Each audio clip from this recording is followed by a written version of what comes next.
Hi friends, நேற்று போட்டிருந்த வீடியோவில் கீரைக்கார பாட்டிக்கிட்ட தூதுவளை வாங்கியிருந்தேன் சொல்லியிருந்தேன். அதில் வந்து பஸ்டா கரிமா அப்படின்ற சிஸ்டர் வந்து தூதுவளை எப்படி இருக்குன்னு கேட்டிங்க. இந்த மாதிரி ஸ்டார் ஷேப்பில் தான் இருக்கும்.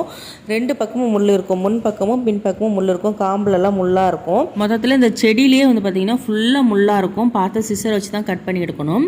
இந்த மருதாணி வந்து ஹேருக்கு வந்து நான் போட்டிருந்தேன். அதில் கொஞ்சம் இருந்தது, கவுஷுக்கும் எனக்கும் வச்சு விட்டேன். இதுக்கு வந்து ஒன்று சொல்லுவாங்க, நடுவில் இருக்கிறது வந்து சூரியன், சுற்றி இருக்கிறதெல்லாம் வந்து சுற்றி இருக்கிற பிளானட்ஸ்ன்னு சொல்லுவாங்க. அது எந்த அளவுக்குன்னு தெரியல. மொத்தத்தில் கையில் வச்சா பாடி ஹீட் குறையுன்றது மட்டும் எனக்கு தெரியும். அரிசி களைஞ்ச தண்ணியில் இருந்துச்சு, அதை செடி கூத்தலாம் சொல்லி எடுத்து வச்சுக்கிட்டு இருந்தேன். அதை செடி கூத்தும்போது வீட்டு வாசல் பெருக்கிற அம்மா சொன்னாங்க, அரிசி களைஞ்ச தண்ணியில் ஊற்றக்கூடாதம்மா, பூச்சி வச்சிடும் செடின்னு சொன்னாங்க. ஏற்கனவே நான் ஊற்றுனேன், அந்த மாதிரி தான் பூச்சி அதனால தான் வந்திருக்கும்னு நினைக்கிறேன். ஃபுல்லாக இலையெல்லாம் கட் பண்ணி விட்டு இப்போ தான் துளுத்து வருது.